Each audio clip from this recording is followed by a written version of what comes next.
Have you ever wondered why the ones who feel deeply are often born into families that don't know how to love them? Why the gentle souls, the truth seekers, are often raised by people who fear truth the most? It's not a coincidence. It's an initiation. Awakened souls are not born into peace. They are born into patterns, old, inherited, tightly woven webs of silence, guilt, and control. They arrive in families where love must be earned, where emotions are manipulated, where truth feels dangerous. And yet, they come with the light that exposes everything false. That's why the awakened one often becomes the black sheep, the misunderstood, the one who refuses to play the same games everyone else accepts as normal. You might have felt this your entire life, that something about you didn't belong, that you were too emotional, too honest, too awake for your own good. And so they tried to dim you. They called your intuition rebellion. They labeled your awareness disrespect. They punished your honesty as if it were a threat. But it was a threat, because awakening threatens control. And control is what toxic systems feed on. Carl Jung once said, "The greatest burden a child must bear is the unlived life of its parents." When you're born into a toxic family, you're not just dealing with your own emotions. You're walking through the emotional graveyard of generations. You feel their unresolved pain. You sense their suppressed truths. You live among ghosts of what they refuse to face. You are not just healing yourself. You are breaking ancient contracts of silence. Toxic families are not always loud. Sometimes they wear smiles. They say, "We love you," but the love has conditions. They say, "We're family," but the loyalty feels like a leash. They teach you that peace means obedience, and that love means self-abandonment. You learn to read the room instead of your own heart. You learn to apologize just for existing. You learn to silence your truth so you don't trigger their rage. But inside, something sacred keeps whispering, "This isn't love, this isn't truth." And that whisper is the beginning of your awakening. Because only when love is distorted, do you learn to search for what love really means. Only when your spirit is broken, do you learn how to rebuild it on your own terms. And only when you've been controlled, do you begin to understand the nature of freedom. The awakened soul is not born into comfort. They are born into fire, fire that burns away illusions, fire that reveals strength hidden under pain, fire that forges consciousness. Your family may not see you. They may not understand why you feel so much, why you question so deeply, why you refuse to follow their path of denial. But that's because you were never meant to repeat their story. You were meant to end it. You are the pattern breaker, the one who sees the invisible dynamics others ignore. You sense when conversations are manipulative. You notice the silence that hides resentment. You feel the guilt that's passed around like a curse. And at some point you realize you can no longer participate in it, not out of hatred, but because your soul simply outgrew the illusion. That's what awakening does. It isolates you first, then frees you later. It forces you to see truth in uncomfortable ways, to stand alone in rooms where you used to seek approval, to let go of needing to be understood. You stop chasing peace from those who only offer control. You stop explaining yourself to those who only listen to react. You stop fighting for love that hurts. And instead, you start walking towards something quieter, something real. You begin to understand that family is not always about blood. It's about energy, resonance, soul connection. And sometimes, the souls you call family are the very ones who taught you what love is not, so that you could recognize what love truly is. Friedrich Nietzsche once said, "One must still have chaos in oneself to give birth to a dancing star." The chaos you were born into was not punishment. It was preparation, because through that chaos, you learned empathy, you learned boundaries, you learned discernment, the ability to sense energy behind words, truth behind smiles, and manipulation behind kindness. That is the wisdom of the awakened, hard-earned, born in silence, carved by pain. You were not born into a toxic family to be destroyed. You were born to see, to awaken, to break the chain. And as you awaken, you begin to understand something profound. That even the people who hurt you were acting out of their own unconsciousness. Their control was fear. Their cruelty was pain. Their manipulation was survival. And once you see that clearly, you reclaim your power, because you can no longer be emotionally blackmailed by what you understand. But awakening is not easy. It's lonely.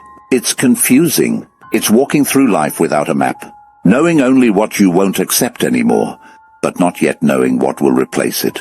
It's feeling lost between worlds, no longer belonging to the family of your past, and not yet belonging to the tribe of your future. But that's okay. Every awakened soul walks through that in-between. It's where your strength is born. It's where you stop reacting and start observing, where you stop defending your truth and start living it quietly. You were not meant to fit into your family's dysfunction. You were meant to transcend it. You were meant to understand the emotional language they never could, to feel the feelings they repressed, to say the words they swallowed, to heal the wounds they denied. That is the sacred contract of the awakened one. You may not realize it yet, but the pain you carry is not a sign of weakness. It's evidence of your sensitivity, your depth, your awareness. The very traits that made you too much in your family are the same ones that will make you extraordinary in your purpose. Because the awakened soul doesn't just survive the darkness, they transform it. Control. That's the quiet engine beneath every toxic family system. It hides behind love, behind obligation, behind the sacred word family. It says, do what we say or you'll lose our approval. Think as we think or you'll be the problem. Stay quiet, keep peace, don't stir the water. And so from a young age, the awakened one learns a dangerous lesson. To trade authenticity for acceptance, you start scanning faces, reading tones, predicting moods before they shift. You become emotionally intelligent, but for survival, not peace. You learn how to soothe anger that isn't yours. You learn how to anticipate disappointment before it arrives. You become the caretaker of everyone else's emotions, except your own. You think you're keeping harmony, but you're really erasing yourself. The awakened soul lives through years of quiet self-betrayal, smiling when they want to cry, agreeing when they want to scream, apologizing just to end the discomfort. And yet beneath the surface, the real self never dies. It waits. It waits for the moment you finally say, enough. That's when the awakening begins. You start noticing things you used to tolerate. How the conversations always circle back to guilt. How apologies are never real. How emotional blackmail is disguised as concern. And when you see it clearly, you can never unsee it. That clarity feels brutal at first, like light in the eyes after a long night. But it's sacred, because once you see the pattern, you are no longer controlled by it. Toxic families operate on emotional contracts, unspoken, invisible, but binding. One says, I'll play the victim if you agree to be the savior. Another says, I'll control you if you keep pretending you're helpless. And everyone plays their part. Until one day you don't. You stop reacting. You stop playing. You stop feeding the drama. And suddenly, you become the threat. They'll say you've changed, that you're cold, that you've lost respect. But what they really mean is, you're no longer controlled. You're no longer emotionally available for manipulation. You've stepped outside the system. Marcus Aurelius once wrote, when you arise in the morning, think of what a privilege it is to be alive, to think, to enjoy, to love. But in toxic families, you're often taught that being alive, in your emotions, in your individuality, is selfish. You're trained to minimize your joy, because others can't handle it. You dim your intelligence, so no one feels threatened. You silence your dreams, so they can keep feeling superior. And every time you do, a piece of your spirit fades into quiet resentment. But awakening is the soul's rebellion against spiritual numbness. You start asking questions like, why do I feel guilty for protecting my peace? Why do I always end up being the emotional adult in every situation? Why does love feel like debt? These questions are not rebellion. They're reclamation.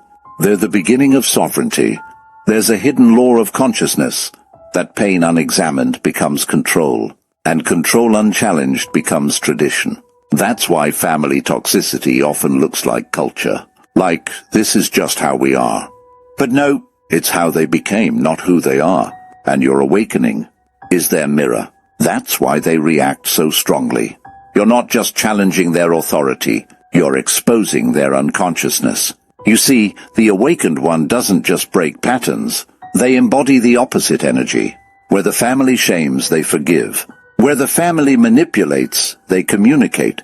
Where the family hides truth, they speak it. And that's terrifying to those who need control to feel safe. Because when you start living consciously, you remove the invisible cords of emotional dependence. You stop feeding their need for validation. You stop confirming their narratives. You stop letting them define you. That's not disrespect. That's emotional adulthood. It takes years, sometimes decades, to unlearn the reflex of guilt, to say no without explaining, to set boundaries without shaking, to detach without closing your heart. That's what self-mastery looks like. It's not loud. It's not revenge. It's silence that no longer hurts. It's distance that no longer feels cold. It's peace that doesn't need permission. The awakened one doesn't fight back to win. They step back to see. They stop trying to prove who they are to those committed to misunderstanding them. Because you realize the need to be understood is still a form of dependency. It keeps you tethered to those who cannot see you. So you let go. You walk away with love, not bitterness. You leave the battlefield they keep rebuilding. You refuse to play the same emotional chess game that only ends in confusion and guilt. That's the quiet power of awakening. And here's the paradox. Once you truly detach, you begin to feel compassion. Not the kind that excuses behavior, but the kind that understands it. You see the wounded child in your mother's criticism, the buried fear in your father's silence, the loneliness beneath their control. You see that they too were shaped by pain. That toxicity is inherited blindness, and though it wounded you, it also initiated you. It showed you what not to become. It taught you what real love must never be. This is emotional alchemy, turning resentment into wisdom, pain into understanding, and trauma into consciousness. That's why awakened souls are born into these families, to break the chain not through anger, but through awareness. Because once you awaken, the chain stops with you. You begin to live differently. You stop chasing approval. You stop explaining your peace. You stop performing for belonging. And for the first time, you meet yourself, the one you buried to survive. You sit with your own emotions. You learn their language. You stop fearing them. And slowly, you realize that peace was never supposed to come from them. It was always meant to rise from within you. So when people ask, why are awakened souls born into toxic families? You might one day answer, to awaken. To awaken through contrast, to feel the illusion of love, so they could know its truth. To feel control, so they could embody freedom. To face manipulation, so they could learn sovereignty. You came to master what others avoided. You came to bring light where the patterns stayed dark. And that is sacred work. After the storm comes silence. Not the silence of fear, but the silence of clarity. When the awakened soul finally steps away from the old emotional battlefield, something unexpected happens. You begin to feel emptiness, a strange hollow quiet. No more chaos, no more drama, no more constant emotional noise. And for a while, that silence feels unbearable. Because when you've lived your entire life in emotional survival mode, peace can feel foreign, calm can feel suspicious. You find yourself waiting for the next explosion, even when no one's around to cause it. That's what healing looks like at first. Unlearning your addiction to pain. The nervous system doesn't trust peace yet. It doesn't recognize love that doesn't hurt. It doesn't believe in rest that doesn't require guilt. So you sit with the discomfort of peace. You breathe through it. You let the body relearn what safety feels like. You stop expecting chaos to follow every joy. You stop apologizing for existing in your own calm. You stop needing noise to feel alive. That's how you begin to heal. Healing isn't about forgetting them. It's about remembering you. The real you. The one buried under other people's expectations.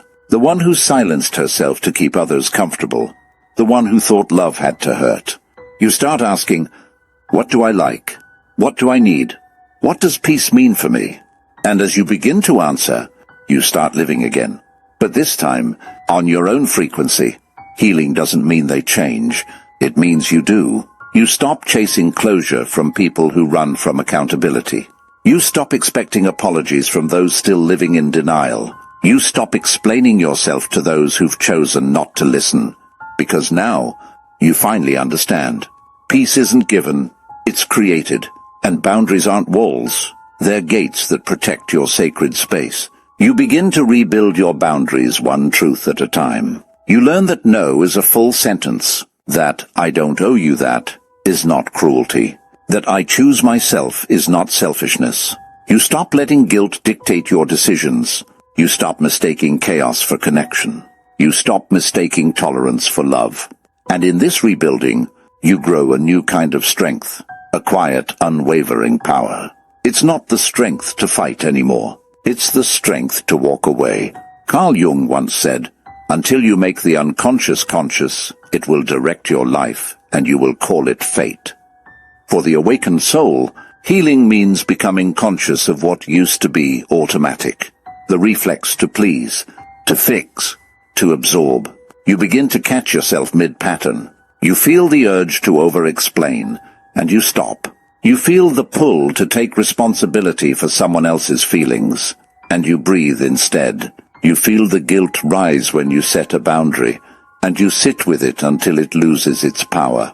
That's self-mastery. That's awakening in action.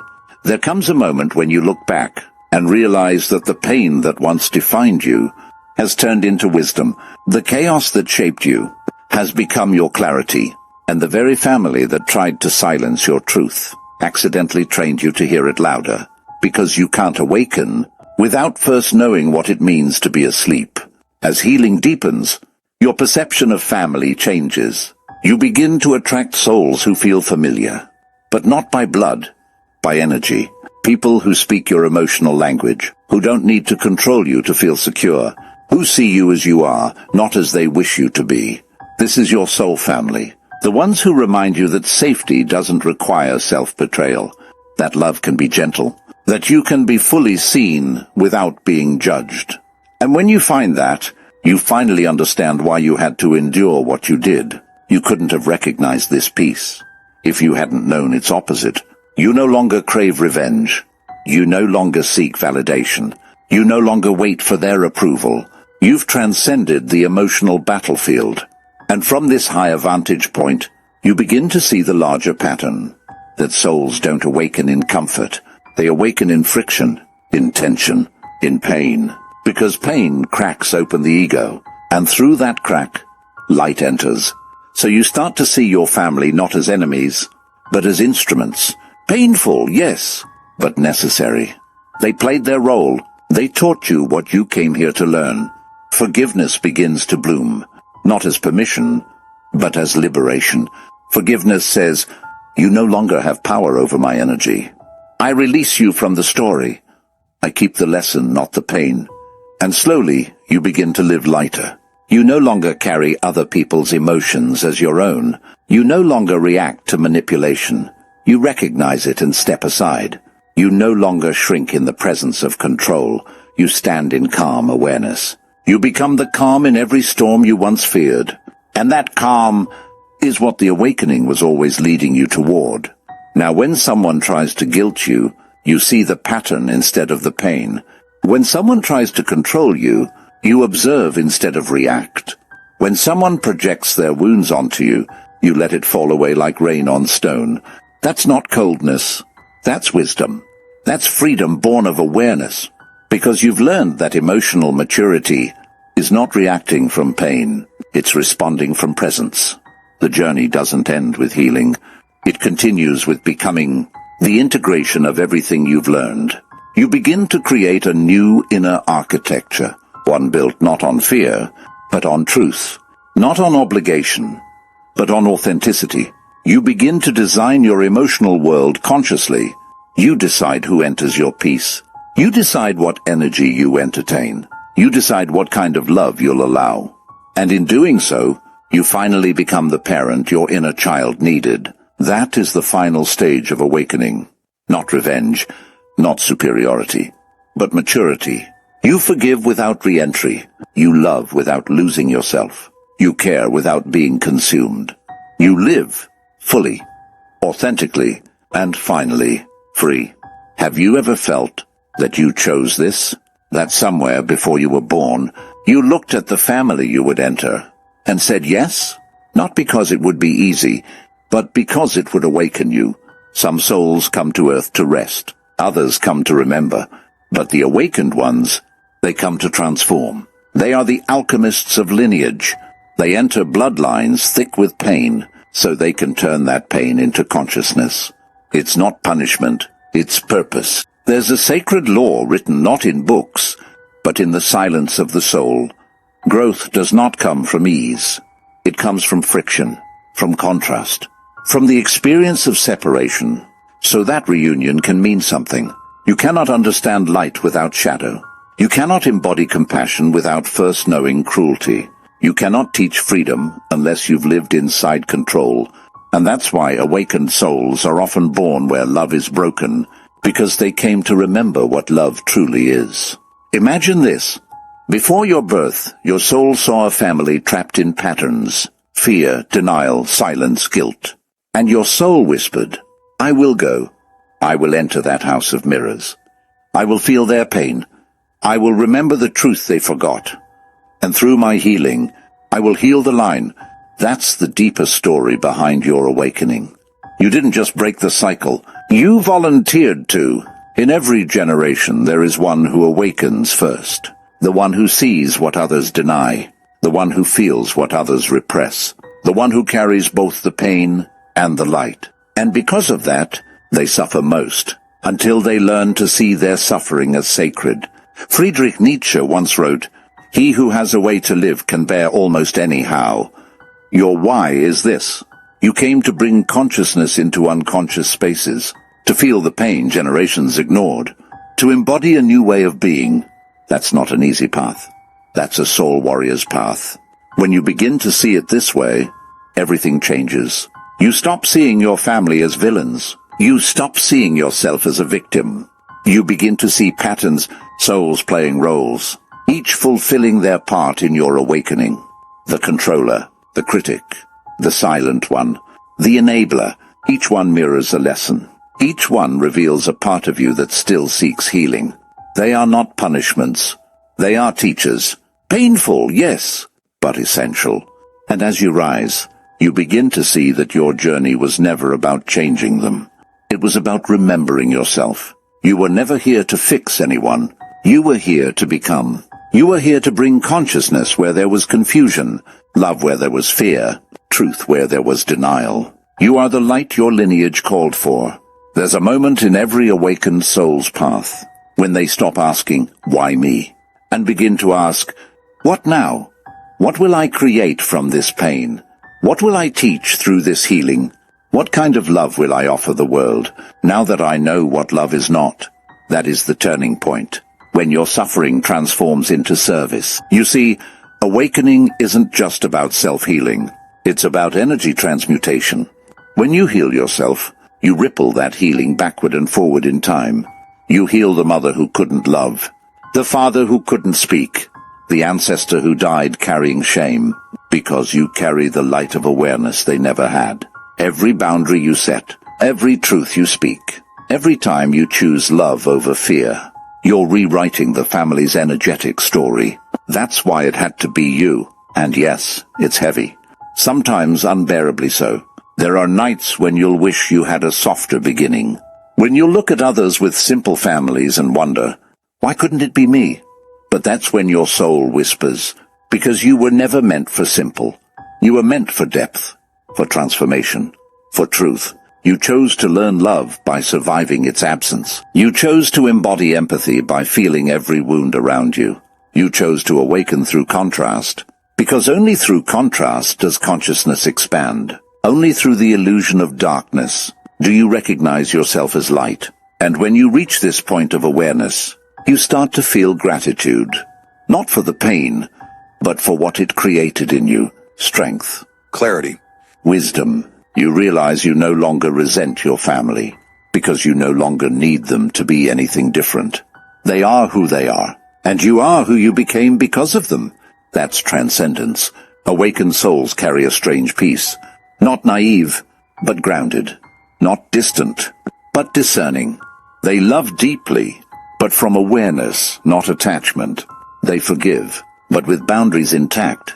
They understand humanity, because they've lived its shadow. That's what makes them healers, teachers, artists, mystics. That's what makes them anchors of light. The toxic family, in its hidden way, was the perfect beginning. It taught you the language of energy. It forced you to find truth within. It pushed you into the arms of your own spirit. You may have been born into dysfunction, but you were not meant to stay there. You were meant to transmute it, to rise from it, to evolve through it. Because awakening was never about escaping the dark. It was about becoming the light within it. And so when people ask, why awakened souls are born into toxic families, you might one day answer, because that's where the light is most needed. In the end, awakening is not about escaping the past. It's about transforming your relationship to it. You no longer carry resentment. You carry understanding. You no longer seek validation. You stand in self-trust. You no longer fear your story. You speak it as wisdom. That's the quiet power of an awakened soul. You don't need to prove anything anymore. You don't need them to see what you've become, because peace no longer depends on their awareness. It rises from your own. You look back at the family that once broke you and realize they also built you, not in the way they intended, but in the way your soul required. They gave you contrast so you could choose clarity. They gave you pain so you could learn presence. They gave you resistance so you could discover strength. And now, you walk differently, calmer, lighter, more anchored in who you are. You no longer rush to fix. You no longer absorb the moods of others. You no longer confuse chaos with love, because you have met peace. And peace feels like home. Marcus Aurelius once said, the happiness of your life depends upon the quality of your thoughts. And now you understand. Your thoughts, your energy, your boundaries, your truth. That's your real family. Not the one you were born into, but the one you create within yourself. And from that inner home, you will attract new souls. Souls who speak the language of peace, who love without condition, who recognize the light in you, because it lives in them too. So maybe you were born into a toxic family, not to be destroyed by it, but to rebuild the meaning of family itself. To show that love is not control, that peace is not silence, that healing is not forgetting, it's remembering who you were before the pain began. You were not cursed to be different. You were chosen to awaken, and now that you have, you are free. If these words spoken to your soul, remember, you're not alone on this path. There are others walking this same journey, quietly healing, softly awakening, and learning to live in peace after the storm. So stay connected, stay awake, and if you feel called, subscribe for more reflections like this, for stories that help you remember your strength, and for reminders that your pain was never meaningless, because even the deepest wounds can become the doorway to your greatest awakening.